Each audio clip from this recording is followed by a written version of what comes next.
Students, मैं धीरज Mishra. Last topic जो था हमारा वो था आपका मगध साम्राज्य।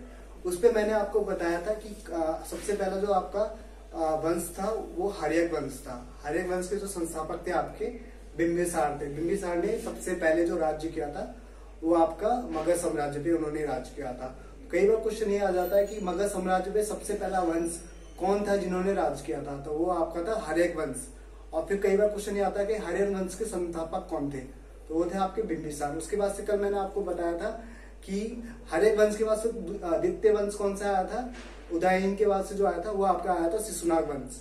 शिशुनाग वंश के संस्थापक आपके कौन थे, शिशुनाग थे। और ये काफी प्रतिभाशाली शासक थे। और इन्हीं के वंश में फिर एक और राजा आया था जो जिनके नाम से हम जाने जाते हैं। द्वितीय बौद्ध संगति के बारे में भी हम जानते हैं, जो हमारी 383 ईसा पूर्व में हुई थी। और ये वही समय था जब बौद्ध संघ दो गुटों में बट गया था। उसके बाद से महाबोधि एक वो है आपका बौद्ध ग्रंथ महाबोधि, तो उसमें हमें पता लगता है कि इनके 10 पुत्र थे। तो उन्हीं में से आपके एक जो आखिरी पुत्र थे उनका नाम था पंचक, ठीक है, जिसकी हत्या कर दी थी उन्हीं के मंत्री महापद्मानंद ने, ठीक है। और वहीं से आपको जो शुरू होता है वो आपका होता है नंद वंश। तो आज को जो हमारा टॉपिक है नंद वंश। तो सबसे पहले क्या है हमारा नंद वंश। नंद वंश इसका समय क्या था आपका, ये था आपका 344 से लेके 323 ईसा पूर्व तक इसका समय था, ठीक है। तो इसके जो संस्थापक थे वो हमारे महापद्मानंद थे। महापद्मानंद को काफी प्रतिभाशाली शासक माना जाता था। और इनको ये भी बोलते हैं कि वो अपने आप को एकाएक राजा बोलते थे। लेकिन कई धर्म ग्रंथों बौद्ध धर्म में ऐसा लिखा गया है कि वो पृथ्वी के राजा भी इनको कहा गया है। और कई लोग ऐसे बोलते थे उनको कि मतलब वो परशुराम के भांति थे, इतने प्रकर्मी थे।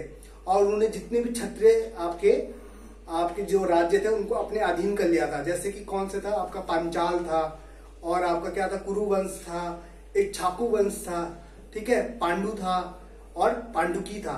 तो ये सब इनके अधीन थे, किसके, महापद्मानंद के अधीन थे। तो महापद्मानंद का जो সময়काल था आपका वो था आपका 344 से लेके 336 ईसा पूर्व तक। किसका, महापद्मानंद का। पद्मानंद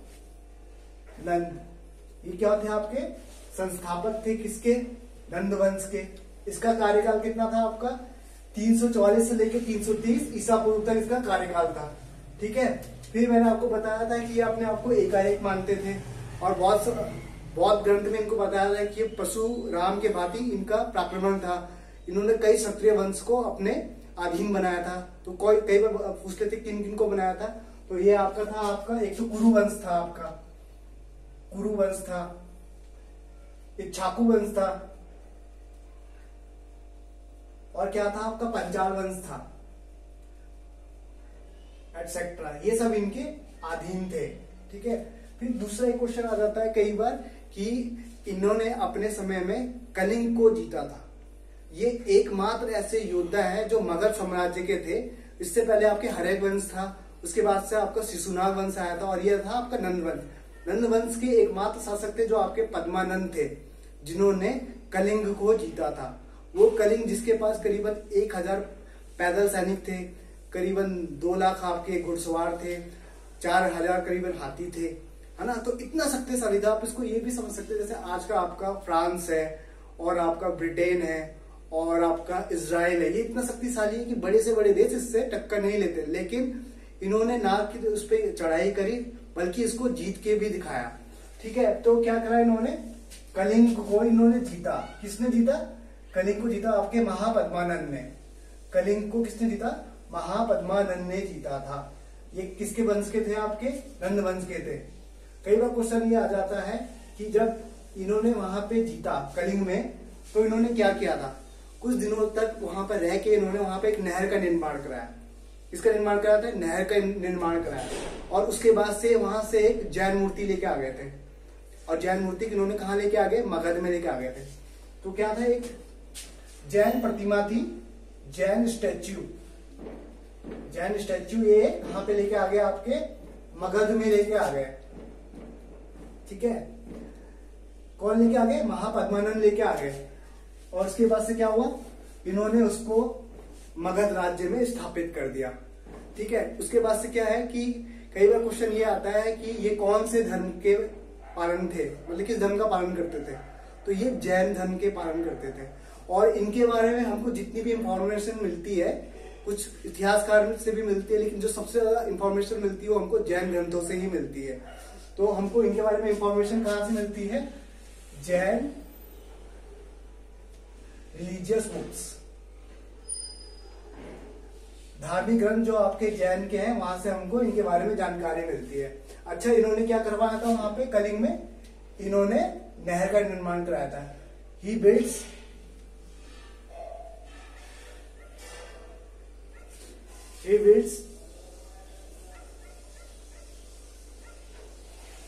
नहर,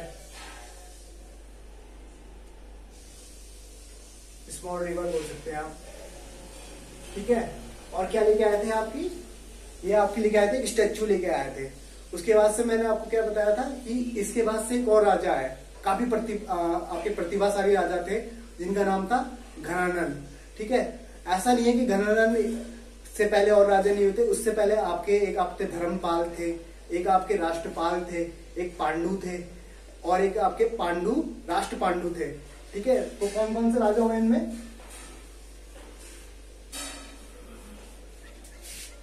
बौद्ध ग्रंथों में हमको पता लगता है कि आपके जो इसमें 9 राजा थे। किसमें? आपके नंद वंश में। किससे पता लगता है हमको? महाबोधि से। महाबोधि एक ग्रंथ है, किसका? आपका बौद्ध ग्रंथ है। इससे हमको जानकारी मिलती है कि नंद वंश में 9 राजा थे। ठीक है, पहला राजा कौन सा था आपका? महापद्मानंद। अच्छा, इनका एक अन्य नाम भी था, इनको उग्रसेन भी बोलते थे। ठीक है, कई बार क्वेश्चन आ जाता है कि महापद्मानंद के अलावा अन्य नाम क्या था उनका। कई बार ऐसा होता है कि आपसे क्वेश्चन पूछेंगे कि उग्रसेन नंदवंश के संस्थापक थे, या सही है या गलत, तो इनका अन्य नाम क्या था? उग्रसेन भी था। तो उसके बाद से 9 राजा हुए, धर्मपाल हुए, राष्ट्रपाल हुए, आपका पांडु हुए, राष्ट्र पांडु हुए। ठीक है, तो उसके बाद से क्या हुआ आपका? फिर आपका किसका समय आया? घनानंद का आया। घनानंद का समय क्या था आपका? इनका समय जो था आपका घनानंद, इनका समय क्या था आपका? इनका समय था आपका 334 से लेके 323 ईसा पूर्व तक इनका समय था। कई बार इनका समय पूछ लेते हैं कि इनका समय कितना था, तो आप बोलोगे 334 से लेके 323 ईसा पूर्व तक इनका समय था। और महापद्मानंद का क्या समय था? उग्रसेन का, तो वो आपका ये था 344 से लेके 336 तक। 334 से इन्होंने भागदौड़ संभाल ली थी, किसने? घनानंद थे। तो ये बहुत प्रतिभाशाली राजा थे, ये काफी आक्रामक थे, और इनके नाम से लोग थर थर कांपते थे। और इसी समय विवस्था का युद्ध हुआ था। Very very important question.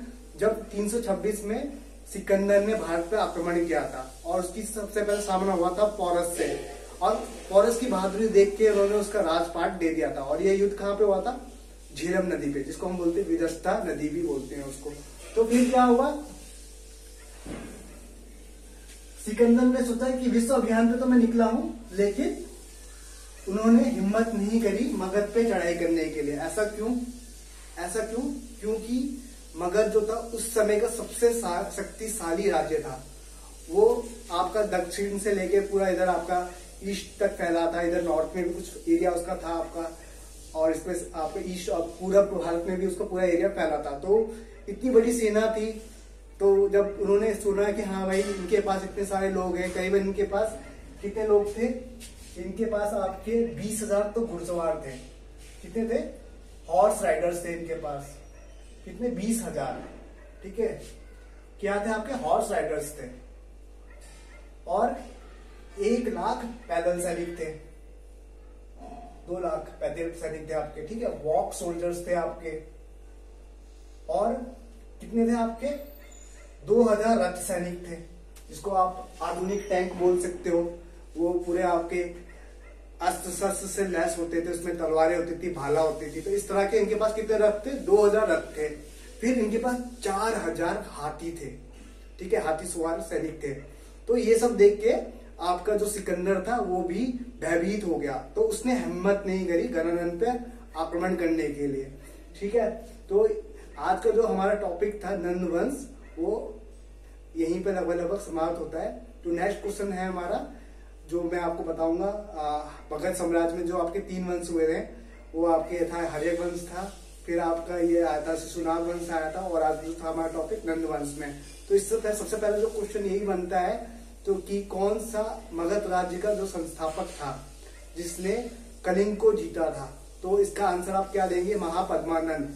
ठीक है, उसके बाद से क्या हुआ, कई बार क्वेश्चन ये पूछ जाता है कि मतलब इनकी मृत्यु कैसे हुई, कि इनकी मृत्यु इसलिए हुई थी क्योंकि आपके मौर्य साम्राज्य के जो चंद्रगुप्त मौर्य थे, इनके राज्य के कुछ सैनिकों को इन्होंने छल और बल से पैसे वैसे देके, प्रभुलोभन देके अपनी तरफ सम्मिलित कर दिया। ठीक है, और इनको युद्ध लड़ने की जरूरत नहीं पड़ी, और उसके बाद से क्या हुआ, कुछ समय बाद उनकी हत्या कर दी गई, और वहीं से आपका जो समय होता है मौर्य काल का। अब मौर्य काल ऐसा टॉपिक है जिसपे हम पढ़ेंगे चंद्रगुप्त मौर्य के बारे में पढ़ेंगे, चंद्रगुप्त विक्रमादित्य के बारे में पढ़ेंगे, कैसे कैसे उन्होंने अपने राज्य की चढ़ाई करी, कैसे कैसे मौर्य का इन्होंने एम्पायर किया, तो इन्होंने भी मगध पे राज्य किया था। तो नेक्स्ट टॉपिक पे हम मौर्य साम्राज्य के बारे में पढ़ेंगे। आज के लिए धन्यवाद, जय हिंद।